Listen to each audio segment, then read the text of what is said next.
Everyone, good evening. কেমন আছো তোমরা সবাই জানিও। আজকে আমি বিকেল থেকে ব্লগটা শুরু করছি। সকালে আর সময় হয়নি, আর মামামের শরীরটা একটু খারাপ, যেহেতু এখন ঠান্ডা গরম ওয়েদারটা চলে আসছে, ঠান্ডাটা প্রায় শেষের দিকে। তো এখন এই যে গরমটা আস্তে আস্তে পড়ছে, এই জন্য মামামের শরীরটা একটুখানি খারাপ। তো সকালবেলা কাজ করতে করতে অনেকটা দেরি হয়ে গেছিলো, তাই আজকে সকাল থেকে ব্লগটা শুরু করিনি। তাই ভাবলাম যে চলো বিকেলটা তোমাদের সঙ্গে আজকে শেয়ার করি। আর এই যে কলাগুলো দেখতে পাচ্ছ, কলাগুলো হচ্ছে গাছ পাকা কলা। বাবা বাগানে গেছিলো, বাগান থেকে ভেঙে নিয়ে এসছে। আর এত মিষ্টি খেতে, খুব ভালো লাগছে, মনে হচ্ছে কেনা কলার থেকে ভালো। কেনাগুলো তো ওই বীজ দিয়ে পাকানো হয়, আর এগুলো কি বলো তো, গাছেই পাকা। একটা গাছ থেকে পাকা জিনিস কিন্তু খেতে কিন্তু ভালোই লাগে। গাছ পাকা যেমন আম, কলা, কাঁঠাল, এসব সব কিছুই ভালো লাগে। যদিও কাঁঠালটা আমি একটু ভালোবাসি না, তবে কাঁঠালটাও কিন্তু ভালোই লাগে। একটা দুটো খাই, এমন না যে আমি খাই না টোটালি, সেটা কিন্তু নয়, খাই। আর যে লেবুগুলো দেখছো, সেই লেবুগুলো কিন্তু বাবা দিয়ে গেছিলো। অনেক দিন হয়েছে, অনেক কটা দিয়ে গেছিলো। তো লেবুটা আমার ভালোই লাগে না, মানে কি বলো তো, লেবু, মৌসুমি লেবু, তারপরে তোমার ওই আপেল, এসবগুলো না আমার একটু ভালো লাগে না ফল খেতে। যেমন আমার গরমের সময় তরমুজটা ভীষণ ভালো লাগে খেতে। এই গরমকালে আমার তরমুজটা খুব খাওয়া হয়। আর এখানে দেখেছো একটু ক্লিনিংয়ের কাজগুলো করছি, যেহেতু গরম এখন পড়ছে আস্তে আস্তে। তো মাছের উৎপাতগুলো না প্রচুর বেড়ে গেছে। এই শীতকালটা খুব ভালো ছিল, এই জন্য আমার শীতটা ভালো লাগে জানো।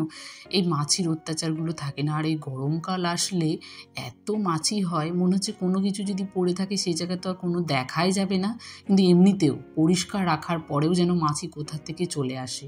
আর আমার মাছি, মানে আমি দুই চোখেও দেখতে পারি না। মাছি যে জায়গাটায় বসে না, মনে হয় আমার গা ঘিনঘিন করে। আর আশেপাশে যদি আসে তাহলে তো আবার আরও বেশি বাজে লাগে। মাম্মামকে দুপুরবেলা ঘুম থেকে উঠিয়ে দিয়েছি, মাম্মামের খাওয়া হয়ে গেছে। তো ভাবলাম যে চলো আজকে বিকেলে কাজগুলো একটু সেরে নিই, যেহেতু সকালে তো একটু ঘরগুলো পরিষ্কার করতে পারিনি। তো ভাবলাম যে বিকেলে আজকে একটু ক্লিনিংটা সেরে রাখি, তাহলে কি বলো তো, পরের দিনে আর চাপটা হবে না। নাহলে কিন্তু টানা যদি 2-3 দিন না করি না, তাহলে অনেকটা নোংরা হয়ে যায়। এই জন্য ওই ফাঁকে ফুঁকে কাজগুলো না একটু একটু করে রাখি। যেমন এই কাচের ভিতরে কিন্তু আগে অন্য কিছু রাখতাম, মামামের ওষুধ, জামা কাপড়, হালকা হালকা জিনিসগুলো রাখতাম। তো এখন যেহেতু আর একটা নতুন জিনিস এসে গেছে, মানে ওয়ার্ড্রপটা তোমরা সবাই দেখেছো বাইরে, তো সেই ওয়ার্ড্রপে এখন মামামের জামা কাপড়গুলো রাখা হয়।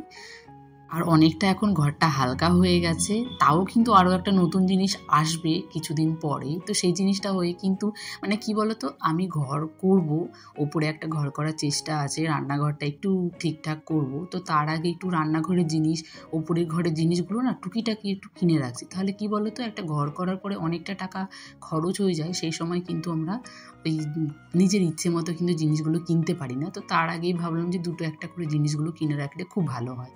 আর এখানে দেখো, আমি অ্যাকোরিয়ামটা মুছতে গিয়ে দেখছি অ্যাকোরিয়ামের ভেতরে একটা মাছ মরে গেছে। কি খারাপ লাগে বলো, নিজের হাতে যদি তৈরি করা জিনিস এভাবে যদি ভেঙে যায়, কিংবা নিজের হাতে তৈরি করা জিনিস যদি মরে যায়, কিংবা সেই জিনিসটা যদি হারিয়ে যায় না, সত্যি আমাদের খুব কষ্ট হয়।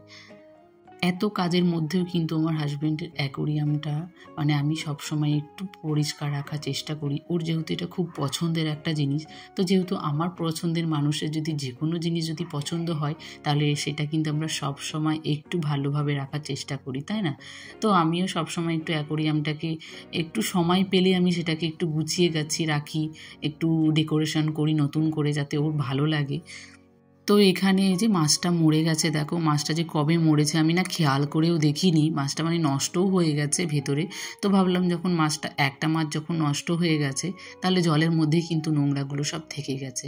তাহলে যদি এই জলটা আমি রেখে দিই, তাহলে কিন্তু আরও মাছগুলো কিন্তু মরে যেতে পারে। তো ভাবলাম যে চলো এখন যখন বিকেলবেলা, তাহলে আপাতত আজকে পাথরগুলো আমি ধুয়ে রাখি, তারপরে পরের দিন ওকে বলবো যে জলটা পাল্টে দিতে, কারণ এতটা জল আমার পক্ষে ফেলাটা অসম্ভব। আর কাচের জিনিস তো, যদি একটু ভয় লাগে, যদি হাত কেটে যদি স্লিপ করে যদি পড়ে যায়, তখন সবই চলে যাবে। তো তাই আমি ওকে বলবো পরের দিনে আমি ওকে জলটা একটু চেঞ্জ করে দিতে। তার আগে আমি পাথরটা ধুয়ে যে ভেতরে একটু জলের দাগ পড়ে যায়, সেটাকে আমি একটু স্কচ ব্রাইট দিয়ে ভালো করে, মানে ওই যে তার ব্রাশগুলো হয় না, সেই তার ব্রাশগুলো দিয়ে ভালো করে মাজলেই কিন্তু সেটা পরিষ্কার হয়ে যায়। আর তাই আমি করেছি, আগে আমি প্লেট দিয়ে করতাম, অনেকটা সময় লাগতো। আর একটা নতুন তার ব্রাশ দিয়ে আমি এটাকে ভালো করে ঘষেছি, অল্প সময় লেগেছে, কিন্তু তাড়াহুড়ো করে হয়ে গেছে। তো এখানে দেখো কতটা নোংরা হয়েছে, যেহেতু ওদেরকে খাবার দেওয়া হয়, ওরা তো আর বাইরে বেরিয়ে আসতে পারে না, তো খাবার খেয়েছে, পটি করেছে, তো সেই জলগুলো অনেকটা নোংরা হয়ে গেছে। তো ভালোই হয়েছে, যখন একটা মাছ চলে গেছে তার বিনিময়ে কিন্তু একটু অ্যাকোরিয়ামটা আজকে পরিষ্কারও হয়ে যাবে। তো বাইরেটা একটু মুছে নিলাম, ভেতরটা দেখো মাছগুলো দেখাই যাচ্ছে না, এত ঘোলা হয়ে গেছে। গুছিয়ে নেবো যেহেতু সন্ধ্যা হয়ে গেছে আর মাম্মা আসার সময় হয়ে গেছে।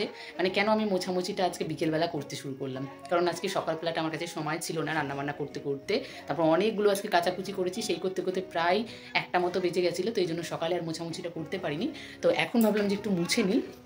তো দেখো জামা কাপড় এখানে 2 গামলা কেচেছি, তো চলো আগে এগুলো গুছিয়ে নিই।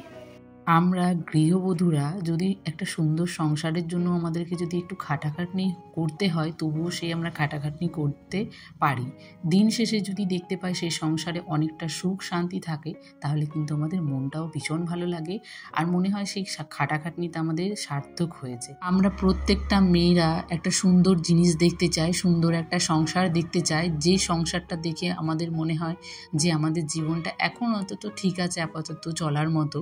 সেই সুন্দর জিনিসগুলো না আমাদেরকে নিজেদেরকেই সবসময় করে নিতে হয়। একটা জিনিসকে যখন আমি নিজে সুন্দর করে তুলি না, সেই জিনিসটার কিন্তু সবসময় আমাদের কাছে এটা অনেকটা দামি হয়। যে জিনিসটা আমি আগের থেকে করা পাবো, সেই জিনিসটা কিন্তু কখনোই আমার কাছে কোনো প্রাধান্য পাবে না। তো বিকেলে এখন একটু জামা কাপড়গুলো ভাঁজ করে নিচ্ছি। আর এখন কি বলো তো, যেহেতু শীতটা শেষ হয়ে যাচ্ছে, তো তাই যে শীতের যে হালকা হালকা জিনিসগুলো যেগুলো ভারী শীতের সময় প্রয়োজন ছিল, সেই জিনিসগুলো আমি হালকা হালকা করে একটু গুছিয়ে রেখে দিচ্ছি। তাহলে কি বলো তো, শীতকালে তো আমাদের অনেক জামা কাপড় হয় আর ঘরটাও পুরো দেখবা মানে এলোমেলোই থাকে একটু বেশি। আর গরমকালে খুব একটা আমাদের জামা কাপড় লাগে না, সেই জায়গায় কিন্তু গরমকালটা ওই ঘরটা একটু হালকা হালকা লাগে। তবুও আমার কাছে যেন মনে হয় শীতকালটাই ভালো, যতই আমাকে জামা কাপড় কাচাকুচি করতে হোক আর ভাঁজ করতে হোক।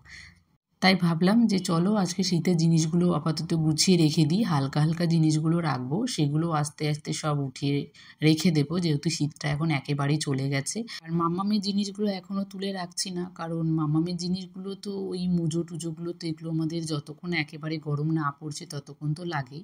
তো মামামের জিনিসগুলো তো বাইরেই থাকছে ওগুলো, আর আমাদের যেগুলো ছিল সেগুলো আমি একটু গুটিয়ে রেখে দিলাম, তাহলে একটু ঘরটা একটু হালকা হয়ে গেল। আর আগের দিনও বেডশিটটা কেচেছিলাম, কিন্তু সেটা আর ভাঁজ করে রাখা হয়নি, তাই একসাথে সবগুলোকে ভাঁজ করে রেখে দিলাম। আর এখানে যে বালিশের ওভারগুলো থাকে না, সেগুলো আমি কিন্তু বেড কভারের সঙ্গেই রাখি। তাহলে কি বলো তো, যখন আমি বেড কভারটা আবার চেঞ্জ করি, যখন নতুন আবার একটা পেতে দিই, তখন কিন্তু সেটা আমাকে খোঁজাখুঁজি আবার করতে হয় না, তাই আমি সবসময় একসাথেই রাখি। আর এখানে মামামের জামা কাপড়গুলো আমি জায়গা মতো রেখে দিচ্ছি, যেন সময়ে আমি তাড়াহুড়ো করলেও যেন খুঁজে পাই। আজকের মতো ভিডিওটা আমি এখানে শেষ করছি। ভিডিওটি ভালো লাগলে সবাই একটা করে লাইক করো, কমেন্ট করো, আর আমার চ্যানেলে কোনো নতুন বন্ধু এসে থাকলে চ্যানেল সাবস্ক্রাইব করে দিও। দেখা হবে আবারও একটা নতুন ভিডিওর সঙ্গে। ততক্ষণের জন্য তোমরা সবাই কিন্তু ভালো থাকবে, সুস্থ থাকবে, তাহলে তো পরের দিনে আবার আমার ব্লগগুলো দেখতে পারবে। টাটা।